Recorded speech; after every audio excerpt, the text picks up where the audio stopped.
en compagnie de Christiane Desmoureaux pour Victoire. Bonjour Christiane. Bonjour. Alors écoutez, on va commencer directement par votre première victoire. Est-ce que vous pouvez nous la raconter? Ma première victoire, c'était en Italie pour l'entraîneur Grisetti. C'était sur le sable à Varese. La pouliche elle s'appelait Piperita.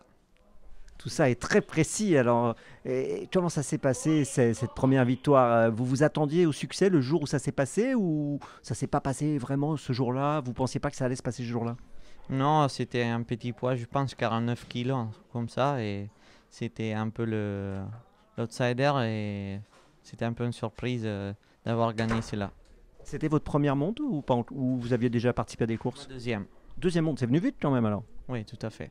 Et alors, comment elle était cette Piparetta, hein, c'est ça? Piperita, oui. Piperetta, comment elle était? C'était une gentille pouliche qui m'a fait gagner la première victoire. Donc, restait toujours dans ma tête. La course, comment elle s'est passée? Vous vous souvenez un petit peu? Mi-paquet à la corde, j'ai pu me décaler à l'entrée de la ligne droite et j'avais eu un cheval à l'extérieur qui m'a poussé juste au poteau. Est-ce que vous avez encore des images de la course?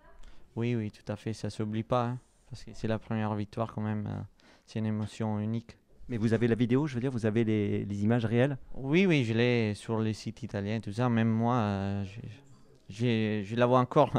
Vous la regardez oui, dans la tête. Ouais. Vous la regardez de temps en temps aussi en vrai? Non, non, non, non, j'ai plus trop le temps, je regarde les courses françaises maintenant. Allez, on parle de la plus belle de vos victoires à ce jour.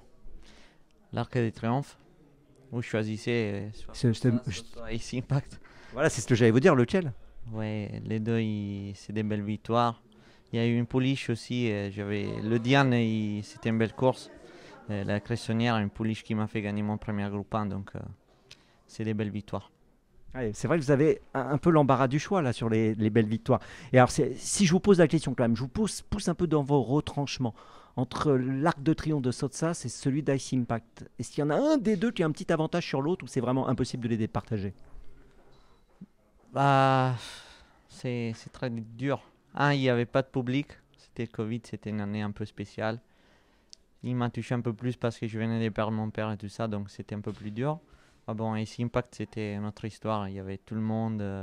J'ai vraiment ressenti l'adrénaline de tout le public et un cheval qui arrivait invaincu sur cette course-là, donc c'est ça. Bon, je vais vous poser maintenant une autre question concernant ces deux chevaux d'exception. S'ils ont des points communs? La tête. Les deux, la tête. Quand ils rentraient dans les boîtes, ils se mettaient en mode cheval vraiment de bataille, les deux. Sotsas, il était un peu plus calme qu'ici Impact et il était un peu plus embêtant dans la ronde de présentation. Mais une fois qu'il rentrait dans les boîtes et même derrière les boîtes, les deux ils étaient hyper concentrés. Ils savaient qu'est-ce qu'il allait faire. On parle maintenant de la victoire dont vous rêvez. Alors, après avoir gagné deux Arcs de Triomphe, vous rêvez à quoi? J'aimerais bien faire un gagnant des groupes en Angleterre, les King George, une course comme ça. Les King George, c'est toujours une course que je rêve de gagner, que je vois tout le temps. Et pas la montée, ça me fait un peu taper les pieds. Vous l'avez jamais monté pour l'instant? Non, j'ai monté Prince of Wales et des autres, les King George jamais. Alors, King George, on dit souvent que c'est l'Arc de Triomphe de l'été, hein. Vous êtes d'accord avec ça?